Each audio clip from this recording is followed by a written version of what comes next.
Hello. Hey, there we go. And welcome to A Tale of Four Gangers. This is going to be a show very much like the Old White Dwarf and maybe some other people on YouTube have done, where I get four people together, including myself, and we are going to work together to build a gang for the game of Necromunda. And we're going to journal our story going through this period of the next 5 months or so, where we take a gang each, we sort of try and build it all up the best way we possibly can. We'll try and capture the rules right as much as we can. And at the end of which, when we have our 8 to 15 little gangers, we're going to get together and play some games. And you probably all know the system by now, but we'll try and explain it as we go through. There'll be little updates each month, every 4 to 6 weeks. So don't hold me to that, everyone. But we will put that together and we'll show you, hopefully through this process, how you build gangs and how fun it can be. Even though there's lots of maths involved, it can be fun.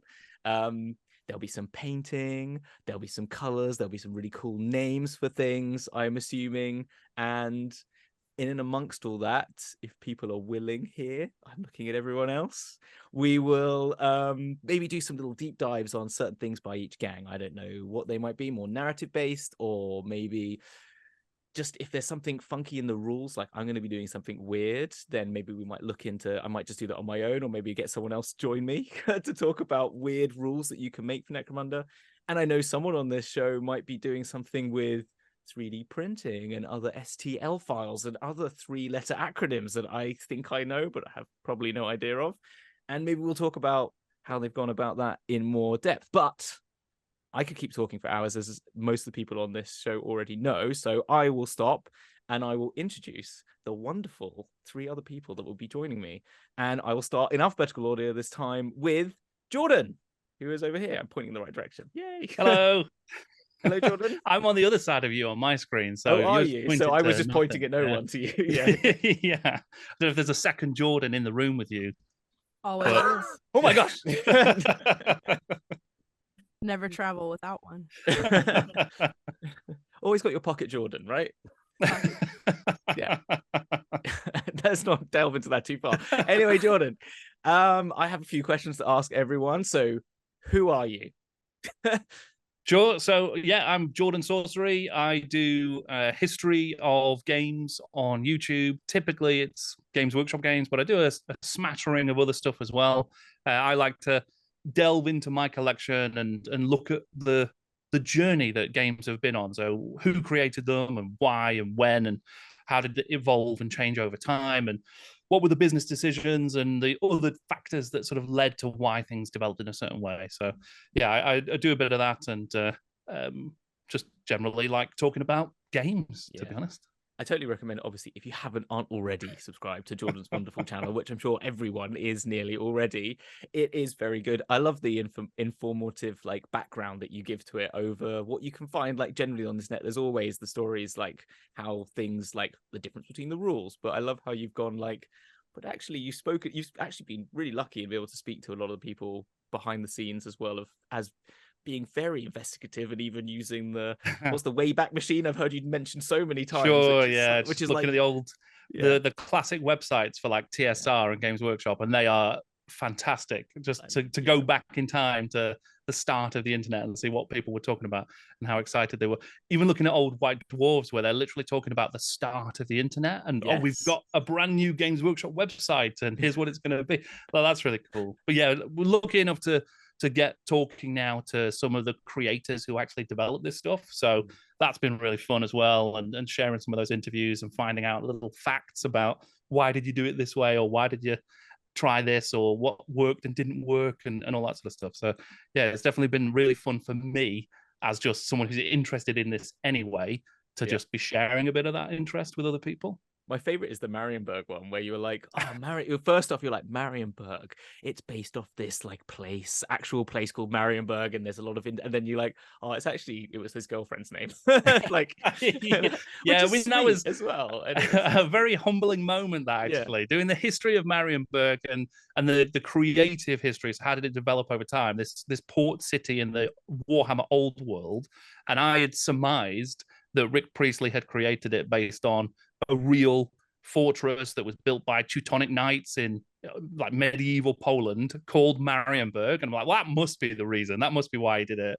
And then in the comments to that video, Rick Priestley himself is like, no, not at all. It was Richard Halliwell's girlfriend, and it was just a fun name, and we brought it from an old RPG campaign. So, but yeah, I mean, I've been lucky enough to have a bit of a chat with Rick Priestley as well and find out some more nuggets of cool information. So I'll be sharing that soon as well. Oh, that's very cool. I would love to pick his brains about Necromunda one day. I think I don't know if I'm quite prepared yet to talk to him though. You know what? I'll be just like, oh, yeah, I feel like I'd need to reread all the books beforehand, know everything off by heart before I could even attempt to like go.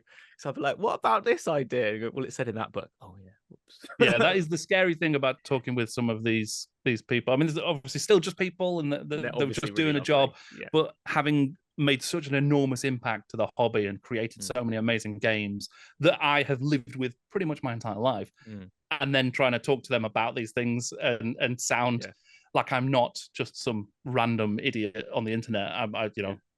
Try and make it seem like I have some credibility in having a conversation about it. And yeah, it's always a bit it's very daunting. Rough. Okay, so you've given us a bit about your Warhammer journey. I think in a simplest terms, when would you first get into Warhammer and Necromunda maybe as well, if something you've done before as well? Sure, yeah. Well, I was taken into a Games Workshop store in the sort of summer holiday before secondary school, and I was given a chance to do an intro game of Warhammer Quest, and that went really, really badly, and my elf character fell down a pit trap, and we'd already used the rope, so I was just abandoned in this pit trap, and the rest of the kids went on and completed the quest, and my lowly elf just died there in the dungeon. But I absolutely loved it, and it was an incredible experience. And from that, I was then just in. So from like 10, 11 years old, I was like, right, this is amazing. And I came back and played everything. So I played a bit of Necromunda when it first came out, was super into that. And then I sort of followed the reissues and reworks, and obviously the latest one, which I've played a little bit of, but not an awful lot of. Yeah. But because I just love the world of Necromunda, even just as like an RPG setting, I've kind of followed it and picked up bits and bobs here and there and sort of collected up bits of Necromunda. So having a good excuse to play a lot of it is definitely something I'm excited about. Cool. That's very cool. Yeah, I think I was the same with that sort of in at 10. I then had like the big gap of being like smoking and drinking and being a teenager. And then I then realized that's actually not that fun. I'm gonna actually play with my toys again. Being adult is shit. And so I totally get that. But yeah, that's awesome. Okay, next up then in alphabetical order, and I will get the alphabet right this time. It will be Stuart, not Taylor, because I know my alphabet correctly. Stuart. Well done. Hello, Hamilton. Who are you? I am Stuart, also known as This Is Bardcore. I am a bang average mini painter and lapsed gamer. I'm very much a super noob when it comes to a lot of the things that we're going to be doing, particularly Necromunda. I'm not completely new to Games Workshop, but and Games Workshop games, but I had your kind of period of smoking and drinking lasted a little bit less than mine. Mine continued up until about the age of 43. Yeah, until I realised that I wanted to play with toys again. So I'm a lapsed gamer who's been back into things for a couple of years. Because you've got quite a sizable Death Guard on you. I've been seeing. I'm a lapsed gamer, but by the time I came back to it as a 43-year-old man, I had quite a lot of disposable income. So yeah, exactly. Yeah. So if you're not very good at it, throw a load of money at it, and that makes it all better. Yeah. And you've gone further than just the modeling. You've also got into the 3D printing world, haven't you? Yeah, I think primarily the reason I'm more into mini painting than any other aspect of the hobby. I like painting the minis, and for Games Workshop gaming and for tabletop RPG and D&D, that kind of stuff. So a 3D printer is a amazing resource. Again, I'm pretty much despite having a 3D printer for 18 months, I'm still pretty much a 3D printing noob. I make a lot of mistakes. But that's part of the fun, isn't it? Who doesn't enjoy laughing at an old man failing to 3D print things? I don't know. and Why it's- don't you put it on the internet? 'Cause that would- just- But yeah, it's There's really some good. snazzy ones where people are like resin printing and like they've all like edited it properly. Just have a film camera of you like just pressing buttons and see Crying. what happens. Oh, well, all Right. of that collapsed. Yeah, exactly. Yeah. That is basically my 3D printing life. But it's brilliant. You can, like with my Death Guard army, for example. I made the decision that I wanted to stop giving quite as much money to Games Workshop. I've still given loads of money. I just stopped giving them money for the Death Guard army. And it's brilliant that you can just find some files, 3D print them, and they're not quite as good, but they're good. They're good by the time you're painting them up, and there's a real sense of satisfaction of making something from nothing. And I'm still blown every time I 3D print something. I'm still blown away by it. Like it was a flat piece of metal, and no, it's got a Terminator stuck to it. Like.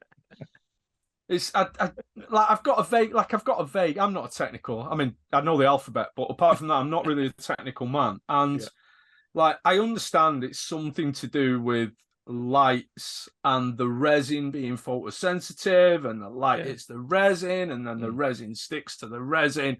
But it's still sort of like magic in it. Yeah, really, a little bit. It comes out of the water like a liquid. Yeah, it emerges. This. Yeah, it's like the opposite of the end of Terminator 2.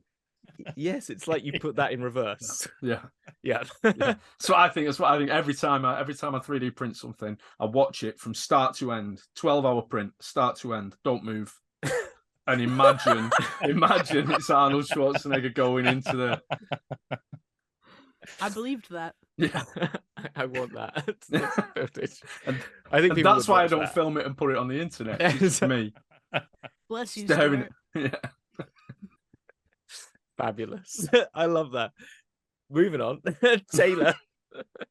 I'll put links to everyone, by the way, where you can find the internet, obviously, in this description. So before we get into it, but Taylor, I'm gonna cough first. You do that.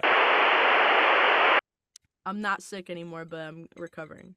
That's a nice jar. Yeah. See, look at that taco sauce jar drink. I mean, you wonder why you have a cough. That's what fuels my chaos. It's like almost as much hydration as water, but not quite. I love the straw as well. I've gone out of focus. Why? Okay, I'm back. You're back. Okay. So, Taylor, who are you? Oh, man. I ask myself every day. Yeah. But for all intents and purposes, I'm Taylor, whatever. You can pick what you like. The place that I live probably 98% of the time is in the world of podcasting. I come from Backwater Bastards, a sci-fi comedy improv show where we use our own game system, so it's like D&D, but we decided that we couldn't follow all those rules, and it was stopping us from doing what we wanted to do, so we scrapped it all, made our own system. By playing the game, we're beta testing it, so we're kind of constantly adding to it, taking away, going, oh, we learned a little bit more. It's been a couple years now. So sometimes we scrap stuff from what we're making. Sometimes we add new things. It's not done. One day maybe it'll be a book. Who knows? But basically we're telling the world's greatest best friend story in space. It's super... You're supposed to feel kind of like you're watching a television show when you listen, but if you were listening, you're following a couple of idiots who are just trying to like make it, but they love each other so much, like in a friend way, because I make it with two of my best friends. And that's it. We've been doing this for like 6 years. And so I kind of inhabit the tabletop gaming space, and I stream with Hamilton a lot. And that's why I know Hamilton. Because one time he let me on one of his shows and I never left. Yeah. Literally. I'm like a stain. Like you can't get rid of me.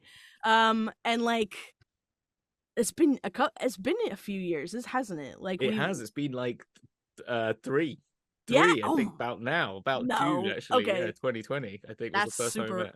Oh my god. Yeah. So Hamilton used to host like a tabletop game show called Dragonstool, and I was on that, and I won myself a 40 charisma. Never ever forget it. I don't let anybody. No. For my Randy Savage. Yeah, your Randy impression, Savage and impression, which was the best thing.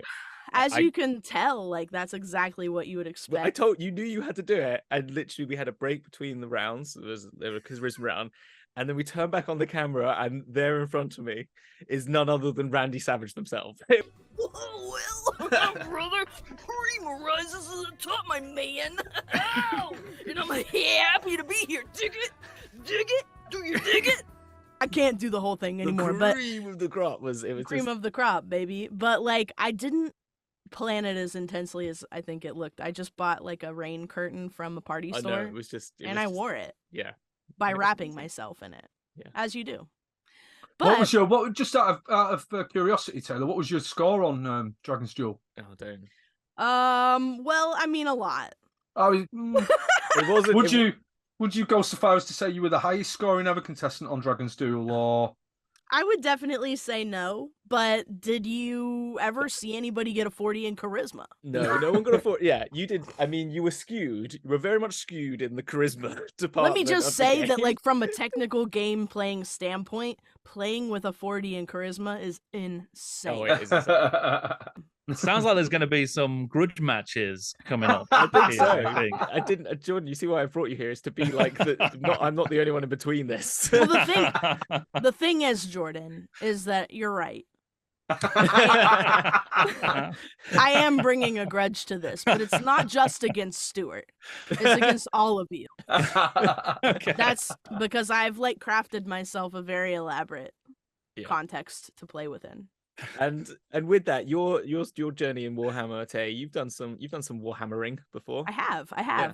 I definitely didn't start at the age of 10 because I was really busy live action role playing in forums on like Angel Fire pages, which is why I'm so cool and resilient. Because boy, people were mean for a while when they would find out about that. But anyway, I think I think my first exposure was actually one of the video games. Okay. However, I live in a game designer household, and there happens to be a room in my home that actually belongs to a 40K shop that vomited and has taken over. So I live amongst it, and then of course I couldn't leave it alone, so I got into it too. But my biggest collection is actually Age of Sigmar. Yeah. So I have a lot of that. I was really, really strategically bad at playing it. Like my first exposure to actually getting to play in public was with people who were very good. And I rocked up with like a Sylvaneth army, which is, a mistake that I made. And I just fought like a bunch of little plague beasts, and it was brutal. It was rough. I did buy the spell cards. That did not save me. I ended up retiring that army, and it will one day be a Christmas diorama because I also got the wood elves. So I was like, this is gonna be great. They're gonna ride these reindeer. You've got the trees. You've got the trees. You've got the elves. I'm gonna put the little lights in. Yeah. Everybody's gonna have flocked little suits. Yeah, it's coming. Stay tuned. But yeah, no, you can have the red gobbo. Isn't it the red gobbo who's the Christmas gobbo? Isn't it? That right? Yeah, that's you need to get. Oh, I want to see this. I'm gonna make it one day when I have like 6.5 seconds, which whoa, content creation really just doesn't give you anything at all. No. But when that time comes, I'm gonna build the Christmas diorama out of that Sylvaneth army. Yeah, because they should really not be allowed anywhere around a table. They probably would be good if you were like someone that was good at playing. That just happened to not be me. Fair enough. But I definitely think that I my first game ever was against someone who was like real good. Yeah, and they pulled no punches. Oh yeah, so, you need someone to be nice to you. So I got smoked in a way that was truly shocking to the entire room. Like there was a child there, and they were like, I was just like, yeah, well, thank you. I clear the path. now all of you know what you're getting into, because I was not the only one that got smoked. But Okay. I really got sucked in because like the models are so Is that it? gorgeous. Yeah, that's the thing, isn't it? They're so gorgeous, and it's just like so delicate, and I love the customization. So that's what I'm here to do. I love the customization, and this concept really appealed to me because I think my favorite part, like Stuart, I really like to build the models. Because before I ever did any Warhammer, I was a Gundam builder.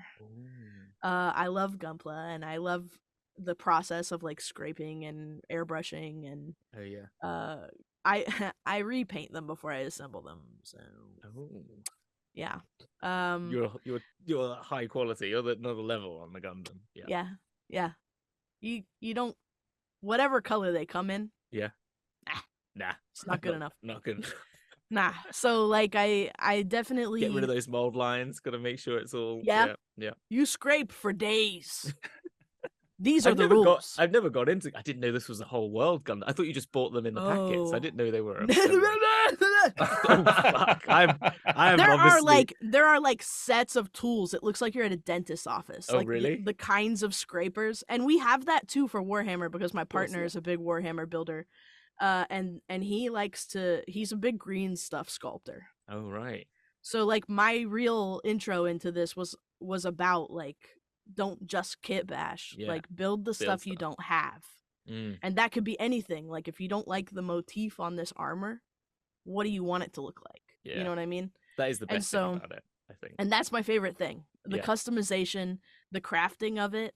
I'm not gonna say I'm a phenomenal mini painter, because I think like there is a complexity to it that is because of the types of paint you can get. Yeah, but I think that means something different these days. Like a phenomenal mini painter. Yeah, 10, I think 15 you're right. years ago. Now, when you say a phenomenal mini painter, you're like Picasso. Well, do you know what I mean? You're like Monet levels. Well, I mean, it's such a world now because, and I don't really know the history of it, so I'm not gonna. I think delve if you too could deep. use But two thin people coats, you're probably all right. People are like, especially here where I am, there's like a whole community of people who are competing with what they're painting and how, and just the applications of different types of paint and how you apply these and what does it mean to dry brush a mini and, what's the layering so that you can get a certain kind of look so you can create depth. And these are already tiny. Yeah. But maybe you buy a big one and you spent like $200 on that, so you better not mess. Or you buy stupid glasses like I do that have enhancing and little lights in them, so that I can see closer for the detail. Wait a minute. Have I got them? Is this real? You really? I really do have them. Oh! Wow. Okay. Are there going to be points for the painting? Is that going to be part of the tournament structure? I feel like I should now. Because they used to, in the old grand tournament, they used to have like I don't know if they still do. You'll get 10 points base for having painted if you miniatures. paint them. If you paint them. Just any level of painting. Yeah, just have to be painted. Okay. That was like the first game I went to. That's what I'm going to be bringing to this particular. I am not asking anyone to bring parade ready painted. I'm just saying, as long as they've got a base coat on. I feel like I have to do that because that's like, let's be honest, that's going to be like the primary benefit of my being here. Don't expect much beyond that. I mean, I'm not great at the games either. I don't have the luck. I'm not very good at luck. So I think it also took me a while to find the rules for what I'm going to do. So, yeah. Well, that's a whole other debate, isn't it? We've already had that discussion today. So yeah. But that's okay. Well, but yeah, that's who you are. That's who Tay is. That's who I am. All right. Well, I'll go back to the beginning then. So so it's obviously our first episode, and you've met everyone. So now we're gonna just talk about what. You know who I am. I'm not going to go through that either. But we're gonna just go through each person and I think we've all had little chats in our little Discord. I think we all sort of know what gangs we're going to go for. So I'll start again then with Jordan. And what gang have you chosen to make for the Tale of Four Gangers? So I'm going to be doing an Ogryn gang, but I want to, the big ogre, sci-fi ogres, right? If people don't know, they've been modified and changed, and they're used for like heavy labor. And then typically a Squadron gang is rebelled and is now an outlaw group that have fled. What I want to do though is, I was kind of inspired a little bit by like the ABC Warriors from 2000 AD and Judge Dredd. That was where my initial thinking started, and I've spun off wildly from this, so it doesn't really bear any resemblance to that at all now. Okay. But I quite like the idea of this group of just like big hulking warrior dudes who were designed for one particular purpose, or had been modified and changed for one particular purpose, and now they're rebelling against that, and they're doing the best they can under these sort of tough circumstances. But I really like the idea of leaning into the sort of abhuman aspects of the Imperium. Yeah. Okay. So, of course, in the Imperium, you are not allowed to be a mutant, not allowed to be an abhuman, except for Ogrins, which are accepted, and Ratlings, which are also accepted as well. Yeah. Pretty much that. Obviously, the squats are back now in the form of the Leagues of Votan, but they're not really accepted in the Imperium so much. But when Rogue Trader first started, in the original version of 40k, they were just putting everything out there that was in the fantasy game into the sci-fi game. So they just did Beastmen that were a part of the Imperium, and they also did Minotaurs that were a part of the Imperium. And I thought I could use those Minotaur miniatures from the original like 87 release. There's only a couple of them. Yeah. But basically just use the Ogrin rules for those guys. I love that. Yeah. And kind of go for this abhuman collection of, so there will be some Ogrins, a couple of Minotaurs in there as well as the Ambot, which I think is a fantastic miniature. And that kind of, from a story perspective, feels like it works as well, because that is a repurposed, the actual Amble brain has been repurposed and put into this robot body, and they've just turned off all of its natural synapses or whatever, and now it just digs, basically, and that's all it knows what to do. But if you had one of those with the sort of scrap code versions of the Ambots, that's maybe it's got some corrupted code, and maybe some of that original brain has become active again as well, and that's rebelled, and that's a part of this group of abhumans that's rebelling. So you've got this kind of Ambot creature, you've got Minotaurs, you've got Ogrins, and you've also probably going to have, there's a Beastman mercenary hanger-on that you can use as well. There is one you can get from in the actual set. So it's a bit like group of people, the sort of outcasts of the Hive banding together to sort of just get back at all the evil people in the Imperium, basically. Absolutely, yeah. But and the other aspect of it being that they're all massive, like hulking dudes, right? Because they're all Ogrins and Minotaurs and whatever. They're just massive creatures. They're very slow, but really powerful. And I also quite like the idea. I like to play good guys if I can. And I know there's no good guys in 40k. There is no good guys in 40k. but on the spectrum of guys who are gooder than most, I thought maybe if we've got some like abhuman dudes who have just been persecuted and now they've banded together and they want their freedom, and that's kind of all they want. So that is what they're fighting for, and that kind of felt like something I can get behind and not feel bad for playing. And maybe build a little home, and we're just trying to build a house, guys. We just all my gang wants to do is move in together and just have like a nice shared living space. And everyone keeps just coming onto our turf and trying to get in our face. So there's going to be an aspect of that, I think, to the story. I like this. You've got quite a bit of a narrative you're building up there. I think that's pretty awesome. I've got loads of different questions on here, but you pretty much have you got any of these models yet already, or have you yet to purchase any? Yeah, so I've got the Ogrins. So I bought them and assembled them a while back, but then they've literally done nothing. They went back into a storage box and they've just sort of sat there.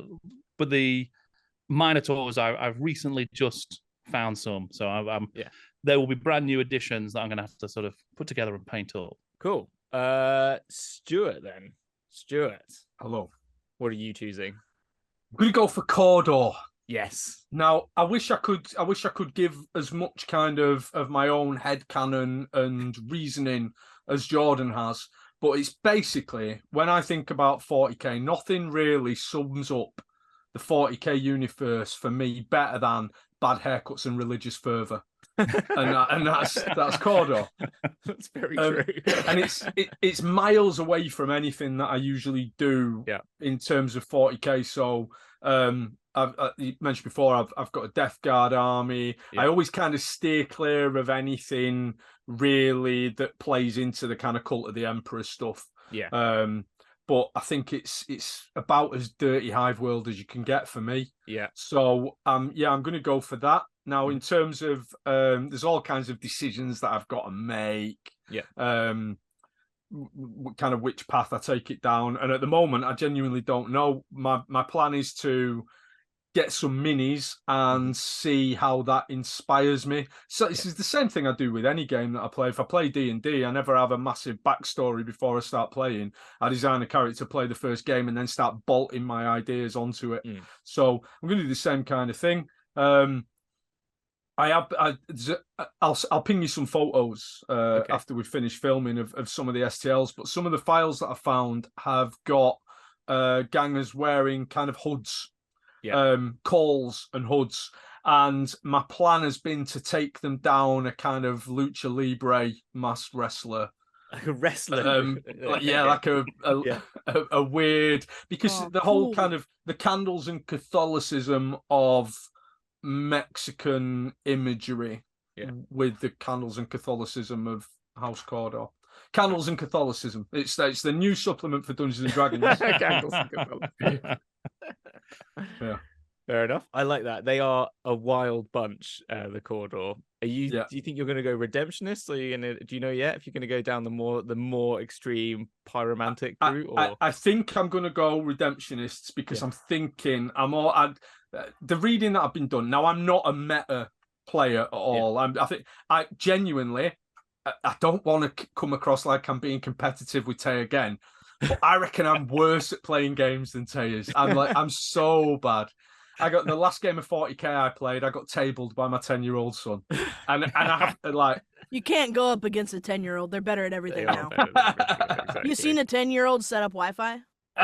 Set up a router? They're ready for us to go. So I've been looking at a Stigwalker with a like massive dirty heavy flamer on the back of it, which is like objectively not that great in terms of gameplay, but it's gonna look so cool. So you're going for the look, which is what Warhammer's all about, isn't it? At the end of the day, the most stupid minis I can find that do the most ridiculous things that don't work in the game and cost far too many points for the impact that they can have. Cawdor, though, you get a lot of cheap little grunts that you can just chuck at people, and the numbers can sometimes win you that game because they just. Also, you get to, as I've said on my videos, you get to shout some really weird stuff at people, which I think you'll do really well at, because they have some cool little like not spells, but like the little like they call articles of faith, aren't they? Yeah. Just shout really weird like verses at people when you're going to use them. I'm so excited for that. Yeah, I want you to do that. Every time you use one, you must put on like a booming voice and proclaim your preach to your little minis or something. Well, I'm quite shy, so I'm not sure. Are you? Yeah. But of course, the main thing with House Cawdor is rats. Yes. So like rats as well. So again, I've got no idea how they work in the game. I just know I can paint rats. Yeah. I know they deliver bombs. That's what I'm talking about. Yeah. They're yeah. Really cool. Rats that deliver bombs. Postman rat. Love that. Oh, Tay, what are you doing? Okay. I'm going to take you with me. All right, on I'm ready a for this journey. Okay. So Stuart kind of practically did the intro for me because I also dove into this aesthetically first. Which is kind of like what I do every time. But the first thing I saw was like a massive truck. Yeah.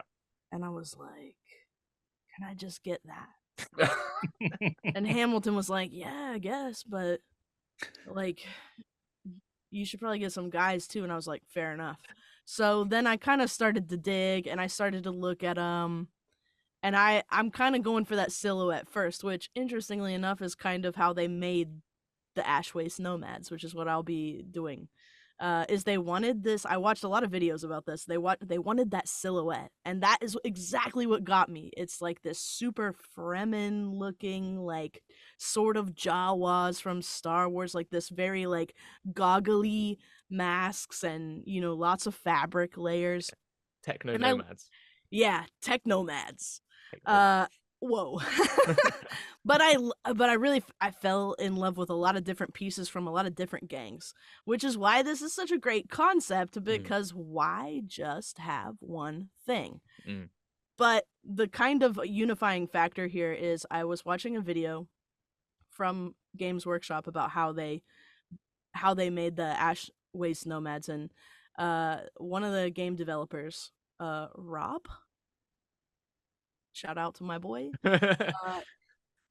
he said something that like stuck on me, and it was something like, we wanted to maintain that air of mystery. It's never fully explained what the Ash Waste Nomads are. And then it all kind of built itself in my head. So I'm gonna create a trailer for you right now. Just like, okay. Everybody out there, close your eyes. Imagine there's this like a low flying drone shot over a desert. You can see it. The beginning of a trailer. You get that like sound piped in. Am I gonna have to find stock footage for this? You might.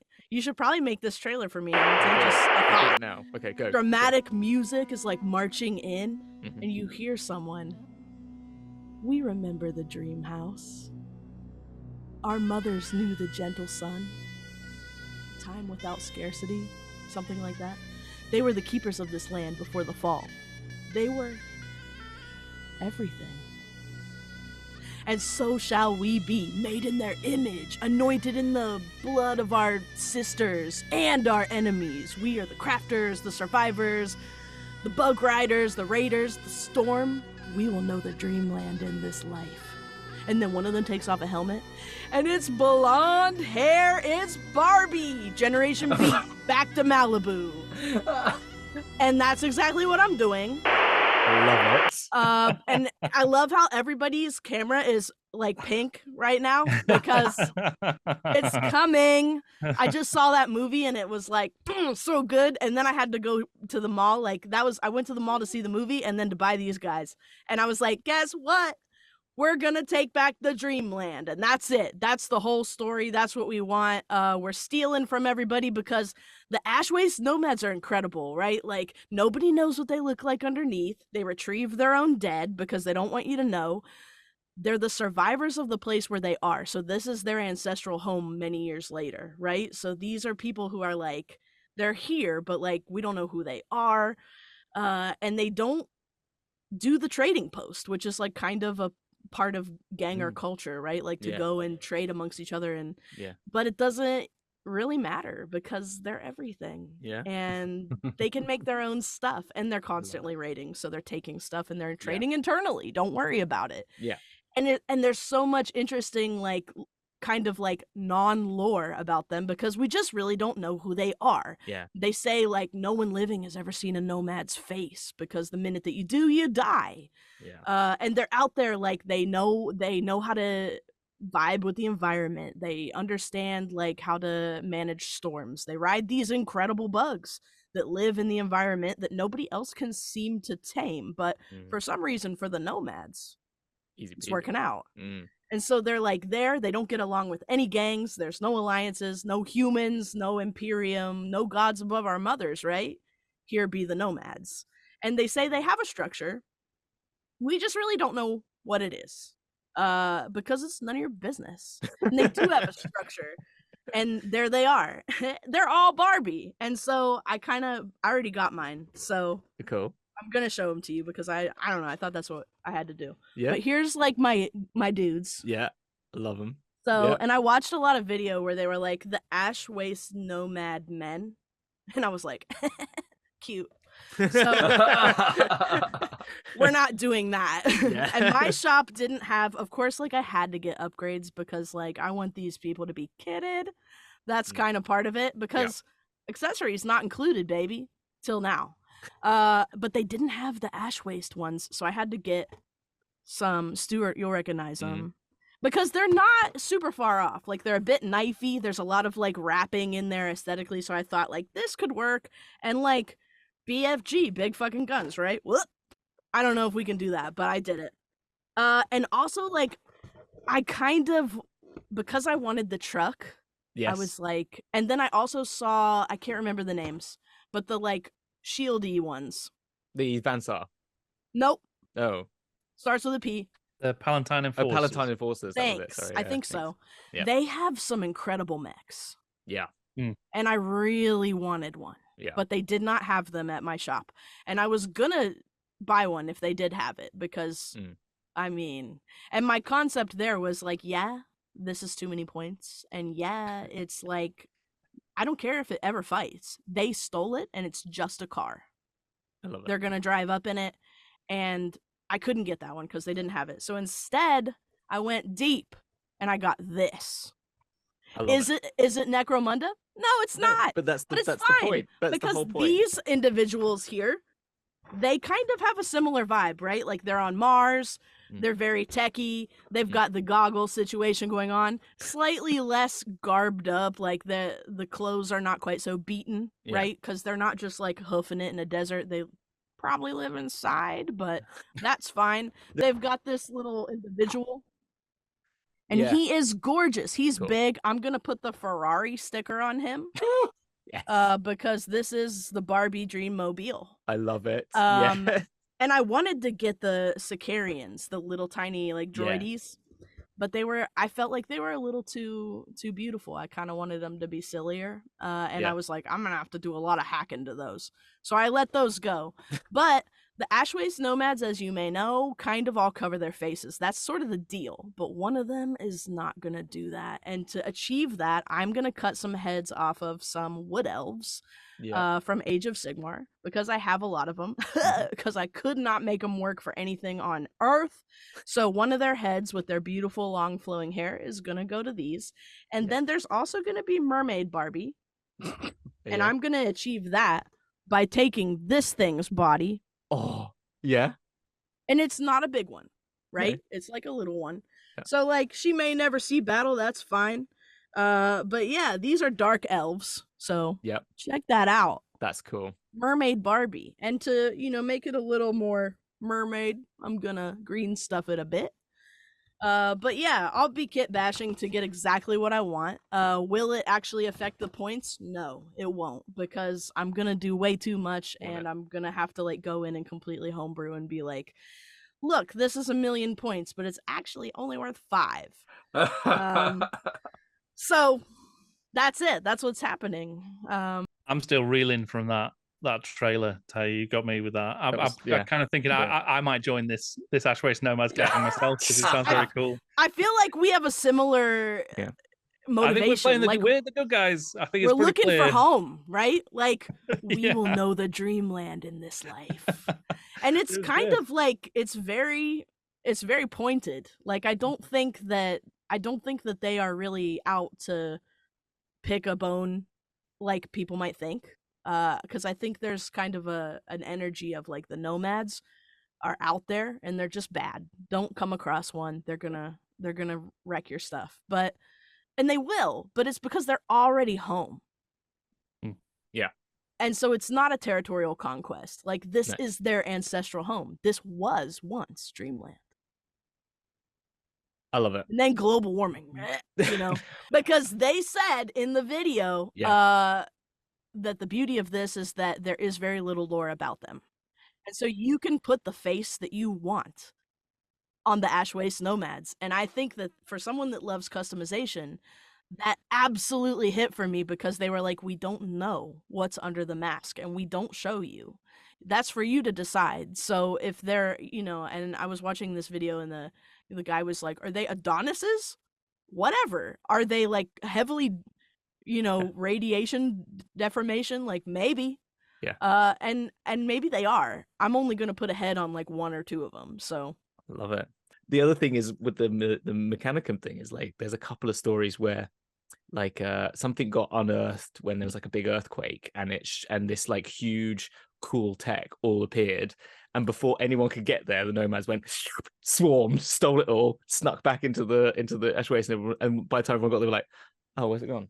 And they're just like, I got my cool shit. So they're very scavengy. yeah, And I think they do cool actually have like a skill for Mm. like if they're constantly Yeah. ripping off of stuff, like it because I haven't gone deep into the rules yet because I couldn't find them.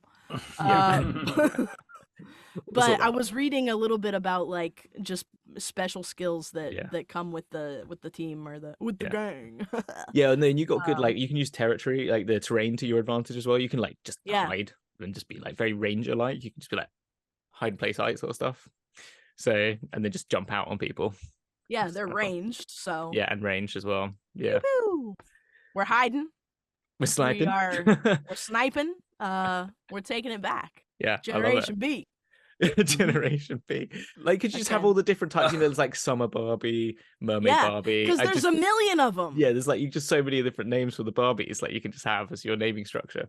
That's it. It's already packaged. I love it. I love I want that thing in bright Ferrari red with the Ferrari logo on it. Like, yeah, I think with the cream leather interior, you know, because I usually have like the stickers, especially when you're building Gundams. Like they come with these like super detailed sticker sets, and I was like, I wonder if I could just like buy a Ferrari like decal because they make them so that they kind of like lay on, and it's almost like a gum instead of like an actual sticker where it just conforms cleanly and melts into the plastic. Yeah.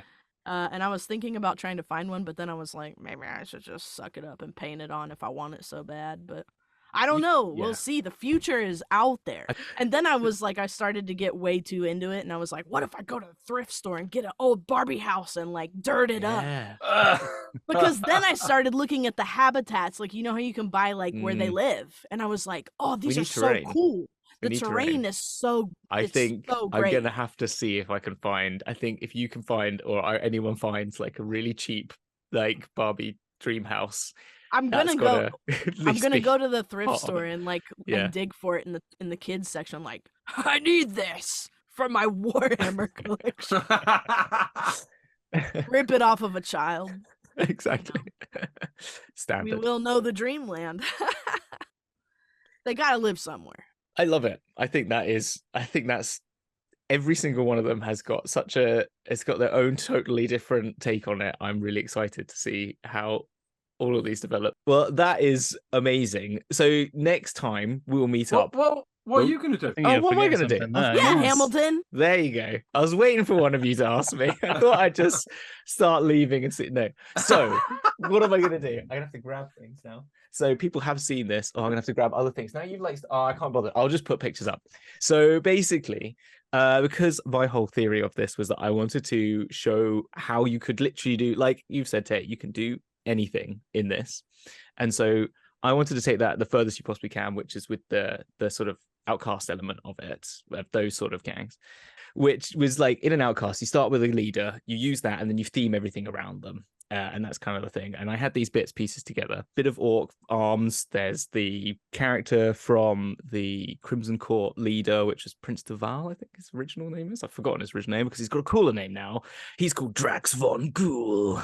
And yeah, and yeah, love it. There's another hive world on Necromunda, which is called Mortis. That's it, Hive Mortis. And that's place, that hive got infected by this flesh-eating disease. And then everyone who got this disease started to like get mutations, but also there was this whole thing where there was lots of stories of cannibalism and like blood thirsting and stuff like that. Vampires, basically. And and what they did is they tried to go in there and like fix it, and they couldn't fix it, and so they just walled the city off and just said, instead of like, the whole classic, we'll just push that under the carpet and it'll be fine. We'll put it in the cupboard, lock the keys, and it will tidy itself up. Yeah. And so in that, I just had this idea that within that structure, then just crazy things would emerge within this mess.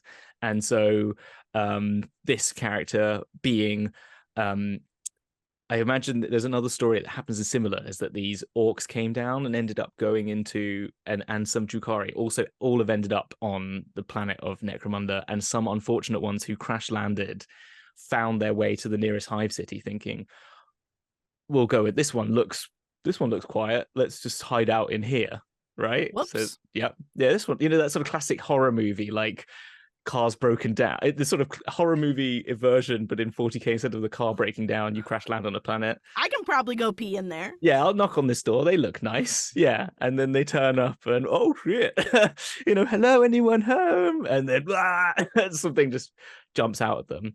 And in that moment, because like I just got this idea that Drukhari, like they're much more like prone to like taking a sort of like, stronger than the usual human body, that they've sort of been able to somehow survive as a pack together within this structure. Like it all went a bit wrong for a few of them, but a few of the out of the hundreds that maybe crashed land and survived, they're down to like 15 of them, but they've been able to find themselves some territory and sort of like survive in this and work their way up to the top of sort of like running part of the hive world.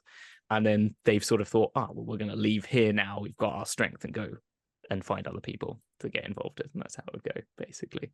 And so that's how they end up. So I've got some Drukhari witches, which are going to be the like little people that sort of are in the background. And then I'm going to use one or two of the other ones from that Crimson Court, maybe as like the secondary main people. So that's the basic outline for them. And I will figure it out more as it goes, basically. That's the plan. But it's everything will be...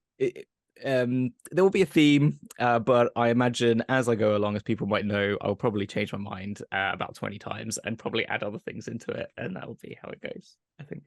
But yeah, that's what I'm doing. So I don't know if it's going to be any good. I don't know how I'm going to make this weird helicopter thing actually have some rules. Yeah, you're going to be real busy with that. I will need that assistance as well. I think someone said to me that you could do it a bit like Mary Poppins and have it so that it flies. Or it can rotate round and use the power of the wind to grind mill. I've never heard of that, Stuart. That's pretty visionary. I like that idea. Maybe that could be the whole theme. They're just a bunch of bakers that have been misunderstood. Everybody else got out. Yeah. Exactly. This is what has happened. Yeah. And they were maybe on their way from one wheat farming planet to a production market, farmers market on another world, and they got sealed in. And they got sealed in. So that's now everyone's gang. And I think I would like to make that story a bit better, so I will work on it. So there you go. I don't know. I'm invested. I like it. Mm-hmm. Good. Do you have a naming convention for that? I mean, you said that you've got your Drax von Ghoul. Yeah. Drax von Ghoul, right? But is everyone else a von Ghoul, or have they all got different names? I don't know. I think they're all going to probably have some form of like ghostly name part to them. I think. I think there'll be like be something along good horror tropey names. Do you know what I mean? There'll probably be there'll probably be like a, Mrs. Hyde or something like that, I imagine, or something. Variations on famous vampires. Yeah, maybe a Shelley. Like, I don't know, maybe go along that theme. I don't know. I'm going to think. I haven't quite nailed that down yet. I've got Drax.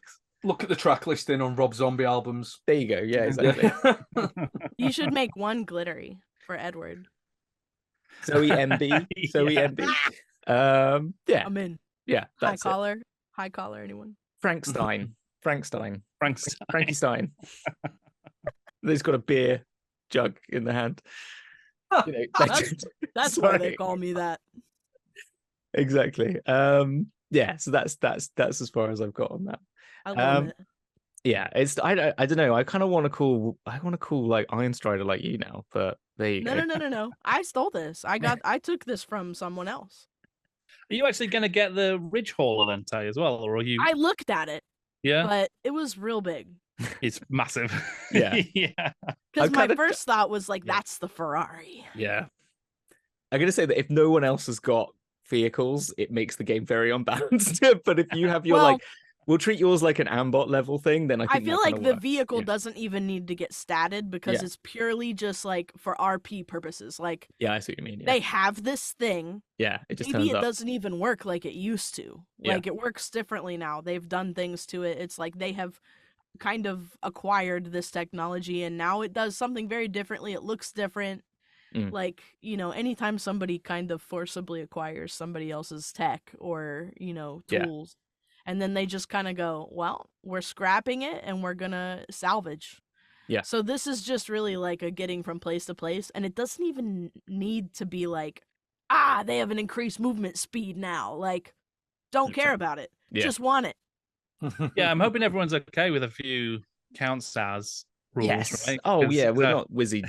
I've never get it right. WYSIWYG. WYSIWYG. That's Yeah, it. WYSIWYG. Yeah, absolutely. no. It's because just I saw someone who did an amazing conversion for the Goliath Zerker, you know, the big, like hulking brutey guy on loads of stims, and he'd put like the axe head from one of the Goliath axes to replace the actual head of the Zerker because the sculpt's not the best for that, and he'd put chains around it. It's an absolutely incredible picture. I would love to copy that and make it much worse. Yeah. Obviously, Jordan, you 'cause, better. no skill, but then use it just as like this is just one of the Ogryn guys. So yeah, I'd like to do some stuff like that if I can bring myself to take on something like, because I've not got the modeling skill really, so it would definitely be a bit of a mess. Well, Yeah, but- if I'm allowed to take 2 things from 40K and 1 thing from Sigmar, then I'm thinking you can probably. yeah, I think so. And everything STL'd over there, and I've got whatever this contraption is. Then At least I kept yeah. it within Games Workshop because I dug out like a Pathfinder mini and I was like, that's got great hair. Yeah. Maybe I could take that. And then I was like, Taylor, You can do that. stay in your lane. At least give yourself some sort of box to live in. But if I can't find great hair, I think I already have it because the Dark Elves, Good hair. got some hair. They have got got some good hair. Elves in general have like an Yeah. unfair advantage on hair in Yeah. this platform. I think in all general, Pass it around. yeah, Give in other people hair. a lot of fantasy, they generally have the best hair, don't they? Really. What have they done to deserve that? What are they eating? Lots of Think about it. Yeah, exactly. Pure keratin. I can tell you what my people are eating. What? All of y'all. And on that note, I think that's a perfect way to end. That is a perfect way to end. Well, thank you very much, everyone, for joining me today for this first installment. Thank you, everyone who's watched it, and I will try and make that trailer as best I can, or I'll be editing out me saying this right now when I don't do it. And we'll see you in. There's the time frame for this is going to be at least once a month, but it won't be literally every 4 weeks or 6. It'll be within a month. There will be one, because as everyone knows, hobbies don't always align with life, and also we all got other stuff that we're making. So it will be when it will be, but I'll try and get one out once a month. And then as I said, the plan was in December that we would actually try and do the games together, maybe at a particular convention that might be happening at that time, but I won't say now in case it doesn't happen. So it's in our minds. And if other people out there want to join along at home, please do. Please send pictures, and I will try and do a little thing in the middle, or at the end, or just maybe if someone gets them to me, I might put a little post in the community bit and send photos, or maybe we'll have a hashtag Taylor for Gangers or something like that. I'll maybe put a post up. Oh or my something God, like join my gang! Yeah, and then we will put your pictures up and we will critique them nicely. I can take it. Yeah, not yours, Taylor, other people's, but yeah. Oh, yeah, exactly. I was like, we're doing roasts now? No, we're Let's showing have yours. it. We're definitely showing your stuff. Yeah, you have to show your stuff, but other people. But no, there can be no critiquing of our stuff, right? Because I've got very thin Right. skin and very poor skills, so Yeah. it's a terrible combination. Right. Yeah, exactly. There we go. Well, in the meantime, thank you again, everyone, and I'll put links to everyone's amazing stuff here, and we'll see you next time on Taylor for Gamers. Bye. Bye.